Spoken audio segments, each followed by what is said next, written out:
Em Semeando a Boa Semente, falo hoje sobre confissões notáveis da fé em Cristo, ou da fé em Cristo Jesus. Confissões notáveis. Qual será a minha confissão a respeito de Jesus Cristo? Qual será a sua confissão a respeito de Jesus Cristo?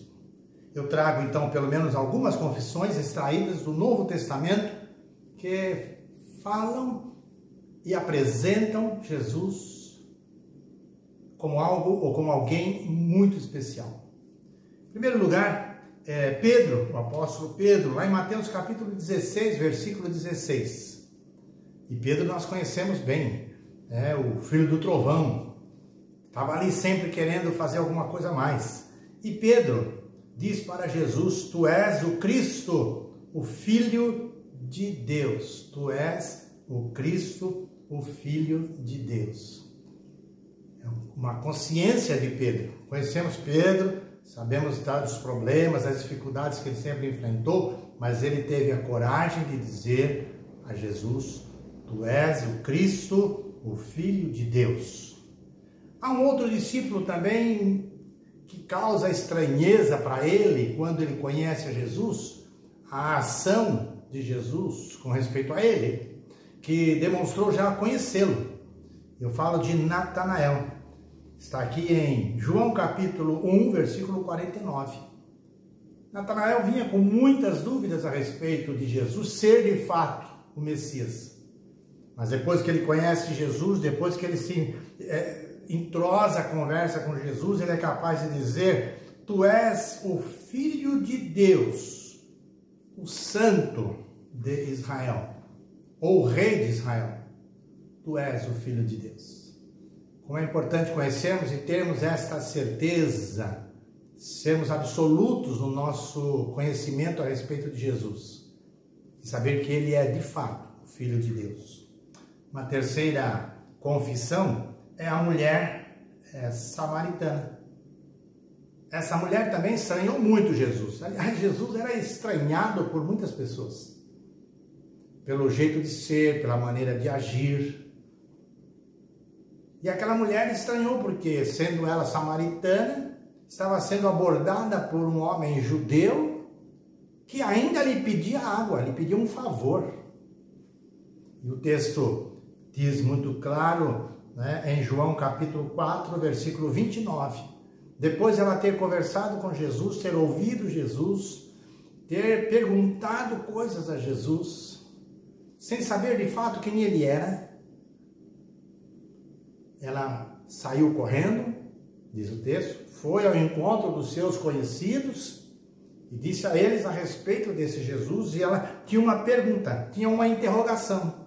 Será, olha lá, será este, porventura, o Cristo? Certamente ela falou as coisas que Jesus tinha falado para ela. Ela disse: Ele falou tudo o que já se passou comigo. Ele conhece a minha vida inteira. Será que esse não é mesmo o Messias? E ela foi tão convincente que o texto diz que ela trouxe pessoas para conhecerem esse homem, que ela já estava crendo ser o Messias. Em quarta apresentação, a segunda confissão de Pedro. João capítulo 6, versículo 69, ele diz: Tu és o Santo de Deus. Tu és o Santo de Deus. Jesus fazia um discurso para muitos discípulos, muitas pessoas o ouviam, mas o discurso de Jesus, a mensagem de Jesus não estava agradando as pessoas, conquanto que Jesus não tinha intenção de agradar ninguém. Ele queria falar o que tinha que falar, ele tinha que ser assertivo naquilo que estava apresentando. E é claro que as pessoas não estavam gostando de ouvi-lo. E então diz o texto que muitos foram embora.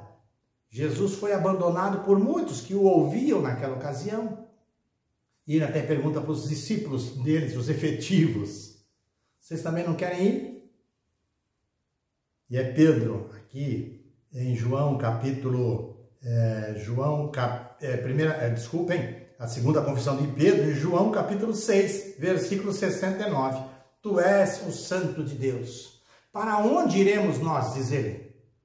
Para onde iremos nós? Tu és o Santo Filho de Deus. Nós conhecemos uma mulher por nome Marta. Em João capítulo 11, versículo 27. Ela diz, tu és o Cristo, o Filho de Deus, que devia vir ao mundo. Marta, a irmã de Lázaro e de Maria, também podia confessar Jesus desta maneira. Tu és o Cristo, o Filho de Deus, que devia vir ao mundo. Ela reconhece, conhecendo a palavra, sabendo das profecias, ela vê esse homem exatamente com essa condição. Mais uma confissão é a de Tomé, o chamado e conhecido São Tomé, né? O santo, ou o discípulo, desculpe, o discípulo que duvidou que Jesus havia ressuscitado. Mas, quando ele chega lá na reunião em que Jesus está presente, depois de ouvir Jesus, e mais do que isso, quando Jesus o chama para ver o seu lado e mostra suas mãos, Tomé é tomado assim de um sentimento profundo a respeito desse Jesus. E talvez pelo fato de ter duvidado.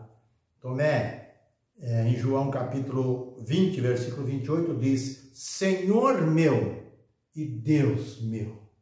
E Jesus dá uma palavra meia dura para ele, mas ele reconhece esse Jesus como o Senhor meu e Deus meu.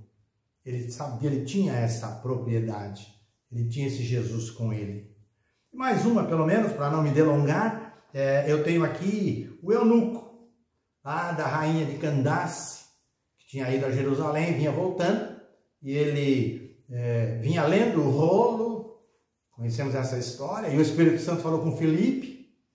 Filipe veio correndo, veio rápido para onde o Espírito Santo estava indicando, e quando ele chega ali naquela estrada, ele vê a carruagem, vê o eunuco lendo, ou alguém lendo para o eunuco aquele texto, e ele pergunta, você está entendendo o que você está lendo? Ele diz, eu não consigo entender, se não tem quem me explique. E aí convidou o Filipe para subir na carruagem, o Filipe subiu, foi assim assertivo no ensinamento, no discipulado, convence, né, aquele homem naquilo que ele estava querendo entender, e faz um curso tão rápido com ele, mas tão certo, que quando eles passam ali numa beira d'água, ele diz, olha a água aí. O que impede que eu seja batizado? Olha aqui, Filipe foi longe no seu ensinamento. A estrada, o tempo, talvez tenha ajudado nisso, mas Filipe conseguiu mostrar claramente a verdade para aquele homem, o eunuco. E aí quando ele fala, que impede que eu seja batizado? Já tinha até aprendido com Filipe a respeito da importância do batismo. E Filipe diz, olha, se você crê, nada vai impedir. E o eunuco, então, profere essa frase, essa confissão. Atos capítulo 37, capítulo 8, versículo 37. Ele diz, creio que Jesus Cristo é o Filho de Deus. Creio que Jesus Cristo é o Filho de Deus. Que maravilha. E é claro que eles pararam o carro, diz o texto, e o Filipe batizou o eunuco. Que lindas essas confissões. E que eu tenha uma bela confissão a respeito de Jesus Cristo, e você também possa ter. Porque isso vale para a minha vida e o meu crescimento espiritual. Eu desejo que Deus te abençoe. Antes de terminar, quero pedir pelo menos, você que me acompanhou até esse momento, para se inscrever no meu canal, se ainda não se inscreveu. Apertar lá o sininho, né? E dar o like. Isso vai ser bom, vai me abençoar também. Então, fico esperando pela sua inscrição. Que Deus te abençoe. Pensa nisso. É muito importante.